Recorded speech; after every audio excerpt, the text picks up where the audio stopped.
विश्व के जितने अध्यात्म पिपासु,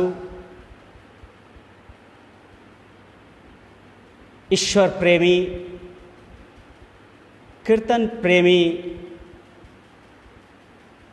सभी भक्तगण, मेरे भाइयों बहनों, आप सबको मेरा नमस्कार। आज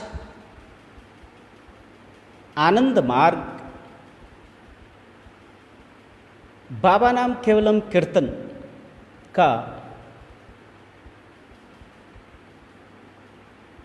गोल्डन जुबली मना रहे हैं 50 साल की पूर्ति में। बाबा नाम केवलम कीर्तन के बारे में मैं कुछ बताऊं, उससे पहले मैं कीर्तन के बारे में और कीर्तन के इतिहास के बारे में बताना चाहूँगा।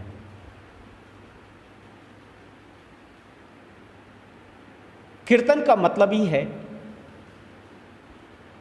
प्रभु का नाम, ईश्वर का नाम जोर जोर से पुकारना, ऊंची आवाज में प्रभु को पुकारना, हृदय के द्वार को खोल के प्रभु को पुकारना, इसी को बोलते हैं कीर्तन। बहुत सारे आध्यात्मिक मार्ग में प्रथाएं हैं, पूजा अर्चन, वंदना, प्रार्थना, भजन, कीर्तन, ये सारे चीज है और सदियों से, हजारों साल से जो भी ईश्वर प्रेमी मुमुक्षु जो भी व्यक्ति हैं, ये सब अपने ज़रूरत के मुताबिक, अपने आवश्यकता के मुताबिक मन को ईश्वर अभिमुखी करने के लिए नाना प्रकार के पथ अवलंबन किए हैं, जिसमें कीर्तन माना जाता है सरल और सीधा मार्ग। साधना के माध्यम से इंसान ईश्वर के पीछे पीछे भगाते हैं, अर्थात ईश्वर की खोज में मन को लगा देते हैं। किंतु कहा जाता है, और ये अनुभूत विषय है, कि कीर्तन से मन को ईश्वर अभिमुखी नहीं, ईश्वर को खुद चल के हृदय सिंहासन में, मन मंदिर में आके अपना स्थान ग्रहण करते हैं। कीर्तन में इतनी ताकत है। लगभग आज से 500 साल पहले एक ऐसा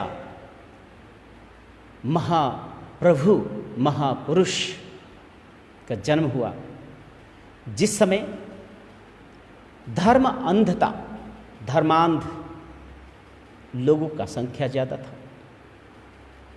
धर्म के नाम पर पाखंड, धार्मिक विषमताएं, जात पात, ऊंच नीच, नॉन टचेबिलिटी, स्पर्श, जैसे किसी को स्पर्श कर देने से छोटा हो जाना, किसी को स्पर्श देने से अपना जात को खो देना, इस तरह के बहुत सारे अंधविश्वास, रूढ़िवादी विचारधाराएं उस समय पनप चुकी थी। समाज में सीधे साधे लोगों को जीने के लिए बहुत ही परिश्रम करना पड़ रहा था। बहुत ही एक विषम परिस्थिति थी, एक विषमता थी, भेदभाव अपना बहुत ही प्रभावी जो रोल है वो समाज में अदा कर रहा था। एक तरफ तकनीकी जगत में तकनीक मनुष्य को तकनीक के माध्यम से मनुष्य दुनिया के बहुत नज़दीक पहुंच गए। दुनिया के बहुत सारे रहस्यों को वो खोल दिए, अपने प्रयास से डिस्कवरी किए, इन्वेंशन किए, राज को उजागर कर दिए। जिस तरह से दुनिया हमारे नज़दीक आई है, ठीक वैसे ही जो नज़दीक के जो लोग हैं वो हमसे दूर हो गए। शारीरिक दृष्टि से हम नज़दीक रहते हुए भी अंतर जगत से हमारी दूरियां बढ़ती जा रही थी। व्यक्तिगत संपर्क, पारिवारिक संपर्क, पति पत्नी, पिता पुत्र के संबंध में दूरियां आ रही थी। सामाजिक जो बंधन जो एक दूसरे को क्लोज ला रहे थे, उस चीज़ को ये जो तकनीकी है मनुष्य को वहाँ से दूर ले जा रहा था। तो कह सकते हैं कि आज से 500 साल वर्ष पहले ऐसी एक भयंकर परिस्थितियाँ थी।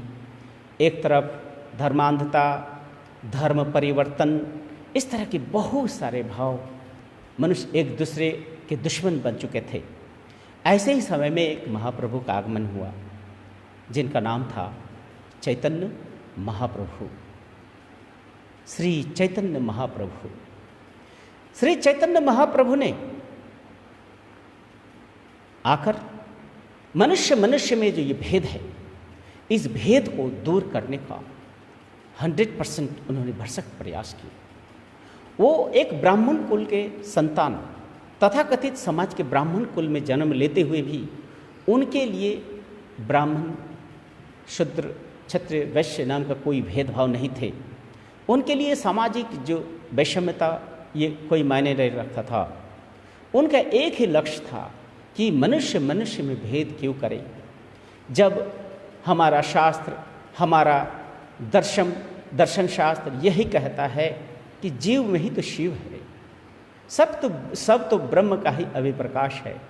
जब सब कुछ ब्रह्म का ही अभिप्रकाश है, सब में ब्रह्म है, सब में चिन्मय स्वरूप परमात्मा है, तो फिर उस चिन्मय स्वरूप परमात्मा जहाँ विराजमान है वहाँ पर ऊंच नीच, काले छोटे बड़े, छुआछूत की ये भावनाएं कैसे रह सकता है। तो इसका मतलब जो ये प्रचार करते हैं कि ईश्वर सब में है, सर्वत्र है, फिर वही प्रचार करते ऊंच नीच, अछूत, छुआछूत की भावनाओं को जन्म देते हैं। ऐसी परिस्थितियों में चैतन्य महाप्रभु नहीं, इस पाखंड को तो समाज में चलने नहीं दिया जाएगा। ये जो ढोंग है, पाखंड है, धर्म के नाम पर जो अंधविश्वास और कुसंस्कार का जो शासन चल रहा है, ये चलने नहीं देना चाहिए, नहीं रहना चाहिए। क्योंकि ईश्वर को पाना, ईश्वर के प्रति आगे बढ़ना, ईश्वर को जीवन में उपलब्ध करना, ये हर मनुष्य का जन्मसिद्ध अधिकार है। और ईश्वर और मनुष्य में, ईश्वर और जीव में कोई दलाली और कोई एजेंसी क्यों रहेगा, कोई बिचौलिया क्यों रहेगा। तो इस बिचौलिया को ख़त्म करने के लिए चैतन्य महाप्रभु ने एक ही चीज़ बोला, देखो ठीक है, तुम अगर जड़ भोग में लिप्त हो कोई बात नहीं, कम से कम तुम दोनों बाह उठाकर एक बार दिन में जोर से हरि नाम तो कर लो। सुबह एक बार जोर से हरि नाम कर लो,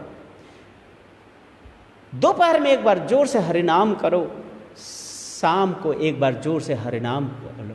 इसलिए उन्होंने एक कीर्तन का प्रचलन किया, क्योंकि उस समय लोग भोग में इतना लिप्त थे, जाति पात की व्यवस्था इतनी थी, गरीबी थी, हर चीज़ को देखते हुए चैतन्य वर्ग नहीं, मनुष्य को इसी जगत में रह के, इस जगत में रहकर ही ईश्वर उपलब्धि करना है। तो क्या है, सरल मार्ग है कीर्तन। और उन्होंने क्या किया, जातिवाद को खत्म करके उन्होंने नीचे तबके के जुलाह को अपने गले मिला लिया। अछूत को अपने गले मिलाया, जिसके कारण उस समय के तत्कालीन जो ब्राह्मण समाज है उनके खिलाफ हो गए थे, चैतन्य महाप्रभु के खिलाफ थे। और ये भी कई ये जो जुबानी बहुत सारे ऐसे दंत कथाएं हैं कि चैतन्य महाप्रभु का मृत्यु का कारण भी यही तथाकथित उच्च वर्ग के लोग ही थे, उनके मृत्यु के भी कारण थे। इस तरह से बहुत सारे दंत कथाएं आपको मिलेंगे, कहानियाँ मिलेंगी। और ये जो प्रचार करते थे वो जातिवाद खत्म करना और एक ही नाम करना, वह है हरि नाम हरि नाम हरि नामैव केवलम, अर्थात हरि नाम ही एकमात्र सत्य है, हरि नाम ही करो। और उन्होंने कीर्तन करने का एक बहुत सुंदर एक छंद उन्होंने दिया, वह है ललित मार्मिक। दोनों बाहों को उठा के आंखें बंद करके उस प्रभु को हरि नाम हरि नाम हरि नामैव केवलम, हरि नाम हरि नाम हरि नाम केवलम, हरि नाम हरि नाम हरि नामैव केवलम, इसी को गा गा के वो दीवाने खुद होते थे और सबको दीवाने बनाते थे, सबको अपने आलिंगन कर लेते, सबको गले मिला लेते थे। और चैतन्य महाप्रभु के इस आध्यात्मिक जो आवेग है, इस आध्यात्मिक अभिव्यक्तियों के माध्यम से ऊंच नीच छोटे बड़े जो भेदभाव समाज में व्याप्त थे उस सबको खत्म कर डाले उन्होंने, खत्म करके समाज में एक एकता का सद्भाव समभाव की भावनाएं लाए। सिर्फ कीर्तन कीर्तन कीर्तन कीर्तन की यही इतिहास है। लेकिन आज हम लोग देखते हैं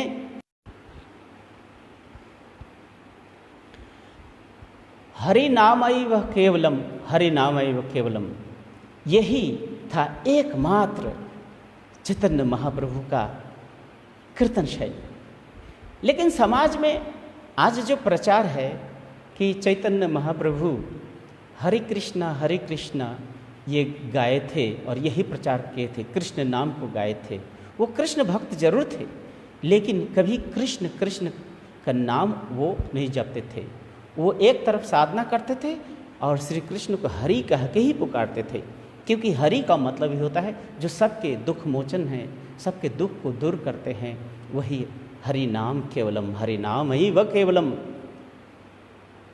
लेकिन चैतन्य महाप्रभु के जाने के देह त्याग के बहुत बाद में कोई आए, रूप गोस्वामी, जो इन्होंने चैतन्य चरितामृत लिखे और उसी के माध्यम से ये हरे कृष्णा कृष्ण कृष्ण हरे हरे ये भावनाएं जगी है। खैर, इस पर हमें कोई कमेंट नहीं करना है। मेरा कहना है कि जात पात को दूर करने की जो और आध्यात्मिक चेतना जागृत करने के लिए और ईश्वर के तरफ बढ़ने का जो सरल मार्ग है वो है कीर्तन है। और इसमें एक चीज़ आप सबको हम बता दें कि मनुष्य समाज बहुत आगे बढ़ चुका है, मनुष्य का बौद्धिक क्षमता आगे बढ़ी है, बुद्धि के क्षेत्र में आगे बढ़े हैं, आध्यात्मिक जगत में भी आगे बढ़े हैं। लेकिन कुछ कुछ चीज़ें हैं जिसको इंसान को समझना चाहिए और समझ के इंसान को कुछ सुधार भी लाना चाहिए, क्योंकि जीवन प्रगतिशील होना चाहिए। जीवन और ज्ञान ये दोनों कोई स्टैग्नेंट नहीं हो सकता है, एक प्रवाह है, इस प्रवाह को आगे बढ़ना चाहिए। जो भी रास्ते में रोड़े आते हैं, जो बंधन बाधाएं आती हैं, उसको पदाघात से चूर्ण विचूर्ण करके आगे बढ़ना होता है, इसी को प्रगतिशील कहते हैं। जो भी हम अतीत में गलती करते हैं उसी को वर्तमान के सुधर के फिर भविष्य में आगे बढ़ते हैं, यही है आध्यात्म का कार्य। लेकिन एक प्रश्न आपसे हम पूछते हैं, भगवान श्री कृष्ण स्वयं भागवत गीता में कहते हैं कि मैं ही परम ब्रह्म हूँ और मैं ही पिता हूँ, मैं परम पिता हूँ और मैं ही ईश्वर हूँ। अब जब वो परम ब्रह्म है और वो स्वयं परम पिता है, वो परमेश्वर है, तो फिर मेरा प्रश्न है, जब भागवत गीता के मानने वाले तो कृष्ण कृष्ण कह के बुलाने की क्या ज़रूरत है? मेरा कहना है पिता का नाम लेके पुकारा जाता है क्या? हमारे जिस सभ्यता में हम पले हैं, इस सभ्यता में तो एक अपने से एक दिन का बड़ा भी हो, वो कोई भी रिश्ते में हो, भाई है तो भैया, हाँ, अगर चाचा भी एक दिन के बड़े तो चाचा जी, जो भी हमसे बड़े हैं उसको एक रिश्ता, एक रिश्ते में बांधकर उनको हम पुकारते हैं। पिता का तो नाम तो हम कभी लेते ही नहीं हैं, अपने के बड़ों का नाम कभी लेते ही नहीं हैं, लेकिन परम पिता का नाम लेके बुलाना ज़रूरी है क्या? परम पिता तो परमेश्वर है, वो सबके पिता हैं, सबके प्रिय हैं, इसीलिए वो तो बाबा है, सबके बाबा है, सब पिताओं के पिता, परम पिता परम ब्रह्म वही तो बाबा है। इसीलिए परम ब्रह्म को बाबा कह के ही बुलाना ठीक है, क्योंकि बाबा शब्द का ही अर्थ है, वो संस्कृत का बप्र शब्द से आया है। बप्र का मतलब ही होता है सबसे प्रिय, अंतरतम, हृदय के अंतस्थल में बैठने वाले हृदय देवता, अंतर देवता, मन मंदिर में बसने वाले वो मन के देवता, वो हमेशा है। इसीलिए उनको पुकारना है तो प्रेम से पुकारो। वो प्रेम कैसे? बाबा। बप्र शब्द का मतलब है सबसे प्रिय, बप्र से बप्प, बप्प से बप्पा शब्द आया है, अर्थात सबसे प्रिय संस्कृत शब्द है, और वही एकमात्र सत्य है, वही जीवन का एक लक्ष्य है। इसीलिए उनको बाबा नाम केवलम ही एकमात्र सिद्ध मंत्र है। इसको इंसान को जप करना चाहिए, इंसान को इसी में उन्नति है, इसी में प्रगति है, इसी में आध्यात्मिक परम प्राप्ति है। जैसे कि आप लोग जानते हैं, आज का दिन आनंद मार्ग में सब लोग कीर्तन दिवस मनाते हैं। कीर्तन दिवस क्यों मनाते हैं? क्योंकि अतीत में समाज में जो भी विषमताएं, त्रुटियां रही हैं, वो सारे चीज़ों को आनंद मूर्ति जी सुधार करके, योग उपयोगी, समय उपयोगी करके हमारे सामने प्रस्तुत किए हैं। वो योग विज्ञान हो, मनोविज्ञान हो, आध्यात्म विज्ञान हो, इतिहास हो, व्याकरण हो, भाषा विज्ञान हो, कृषि विज्ञान हो, पैरासाइकोलॉजी हो, बायोसाइकोलॉजी को हो, जीवन के हर क्षेत्र में बाबा श्री श्री आनंद मूर्ति जी ने एक कह सकते हैं रीफॉर्मेट कर डाले, रीफॉर्मेट करके युग उपयोगी करके हमारे सामने रखे हैं। और ये इसका इतिहास है आमझरिया। 1970 में 8 अक्टूबर में बाबा श्री श्री आनंद मूर्ति जी ने आमझरिया घाटी, जो कि रांची झारखंड के राजधानी स्टेट कैपिटल, वहाँ से 72 किलोमीटर डाल्टनगंज रोड पे स्थित है। वो एक घाटी है, एक वैली है, बहुत ही शांत वातावरण है, सौम्य शांत और साधकोचित, आध्यात्मोचित वो परिवेश। भगवान श्री श्री आनंद मूर्ति जी ने समाज के सारे विषमताओं को दूर करने के लिए, नई आध्यात्मिक चेतना जगाने के लिए, संपूर्ण मानव जाति को एक सूत्र में बांधने के लिए ये महानाम कीर्तन बाबा नाम केवलम उन्होंने दिया था। उस कीर्तन के माध्यम से उन्होंने वहाँ पर डेमोन्स्ट्रेशन के माध्यम से उन्होंने दिखाया, कीर्तन करने से मानविक उन्नति, मन की उन्नति तो होती ही है, साथ साथ जड़ में भी चेतना आ जाती है। जड़ में चेतना कैसे आती है? अर्थात जो कुछ भी हम परिदृश्यमान जगत में हम देखते हैं, सब किंतु परमात्मा के ही अभिप्रकाश है। परमात्मा जड़ रूप है, परमात्मा का ही सूक्ष्म रूप है, परमात्मा के ही भाव रूप है। इसलिए जड़ को चेतना में प्रतिष्ठित करने के लिए, जड़ से चेतन की ओर बढ़ने के लिए, जड़ पर चेतना का जो शासन है उसको करने के लिए जगत गुरु श्री श्री आनंद मूर्ति जी ने दिखाया। पहली बार जब आनंद मूर्ति जी बाबा ने जो कीर्तन आमझरिया में दिए थे, वहाँ के लोगों की आंखों देखी जो सिचुएशन है वो हम अपने ज़ुबान से तो बोल नहीं सकते, किंतु बहुत सारे ऐसे अनुभूतियाँ हैं, जो घटनाएं हैं वहाँ के लोकल लोगों से पता चलता है कि एक कार, बाबा आनंद मूर्ति जी की कार जो गैरेज में रखी हुई थी, कीर्तन तरंग से पहला जब 3 घंटे की कीर्तन शुरू हुई, कीर्तन तरंग से गाड़ी चल दिए और उस गाड़ी को जब बाबा श्री श्री आनंद मूर्ति जी के जो बायोलॉजिकल सन श्री गौतम सरकार जी थे, वो उस समय छोटे थे। गौतम सरकार जी देख रहे हैं कार चल रही है बिना ड्राइवर का, वो गैरेज में रखा हुआ कार है, तो जोर जोर से चिल्लाने लगे, बाबा बाबा बाबा। तो बाबा और बाबा के जो पिए रूम से निकल, क्या हुआ?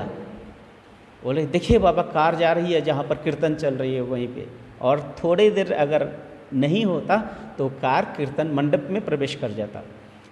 तो बाबा श्री श्री आनंद मूर्ति जी ने ऐसे एक नज़र से कार की तरफ तुरंत देखा, कार जहाँ थी वहीं रुक गई।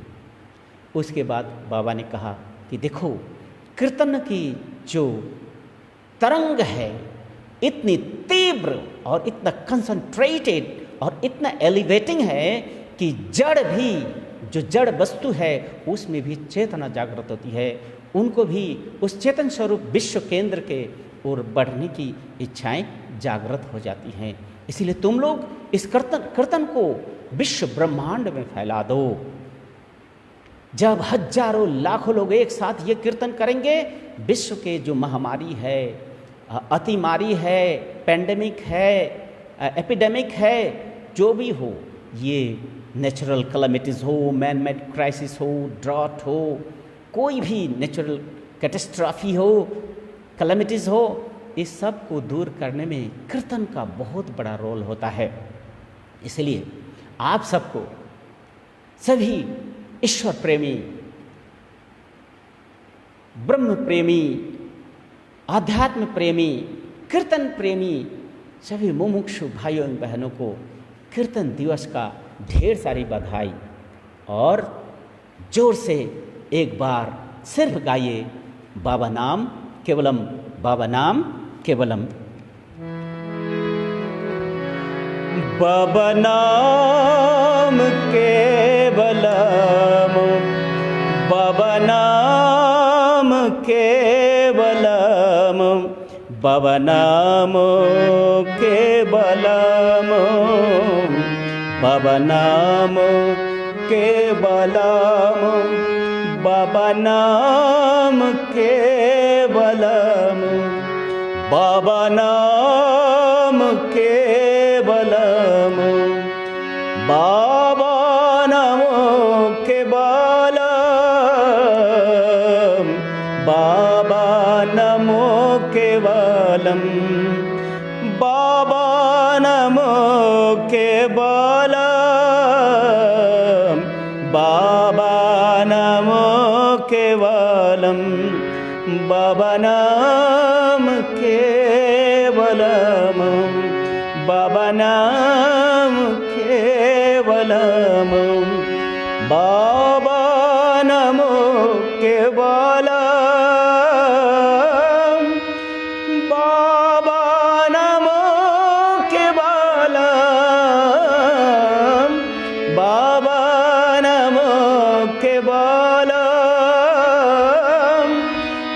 बाबा नमो केवलम,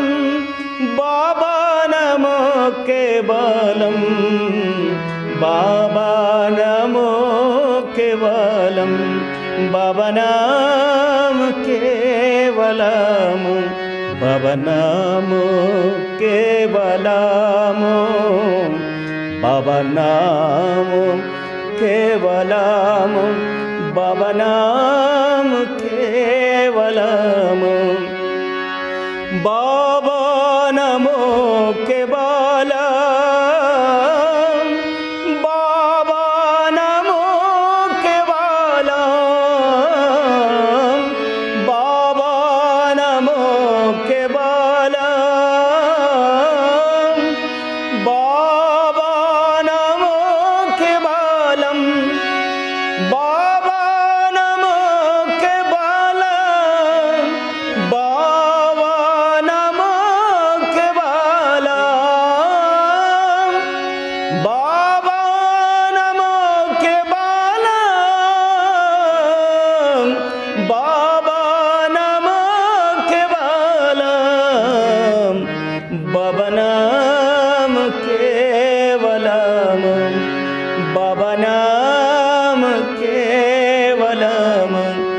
भवनाम केवलम भवनाम केवलम भवनाम केवलम भवनाम केवलम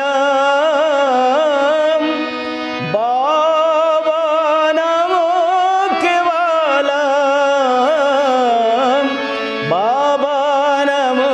केवलम भवनाम केवलम भवनाम केवलम भवनाम केवलम भवनाम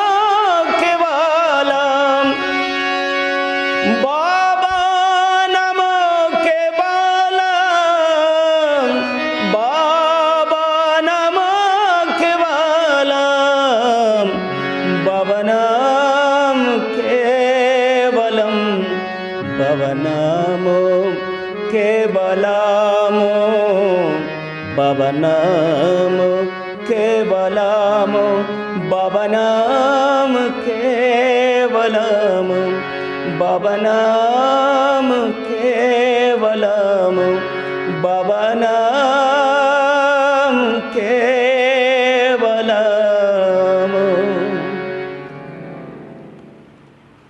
तो मेरा ये कहना है, बाबा नाम केवलम यही एकमात्र मूल मंत्र है, सभी मंत्रों का राज है, सभी मंत्रों का महाराज है। यही एक मंत्र ही मनुष्य के जीवन के सभी प्रकार के दुख क्लेश को दूर करने के सक्षम है, करने में सक्षम है। वो भौतिक हो, मानसिक हो, आध्यात्मिक हो। आधिभौतिक, अधिदैविक और आध्यात्मिक तीनों प्रकार के बंधन से मुक्ति पाने के लिए एकमात्र सरल और सही रास्ता है, वो है बाबा नाम केवलम। इसलिए और एक बार सभी मार्गी भाई बंधु, दुनिया के तमाम भक्तगण सबको कीर्तन दिवस की ढेर सारी बधाई। ज़्यादा से ज़्यादा कीर्तन करें और समाज को आध्यात्मिकता के से प्रज्वलित करें, आध्यात्मिकता का दीप प्रज्वलित करें, जिससे समाज में हर तरह के जो अंधकार है दूर हो जाए और मनुष्य अपने गौरव में प्रतिष्ठित हो, मानविक गौरव जो है वो उज्जवल हो। धन्यवाद, नमस्कार।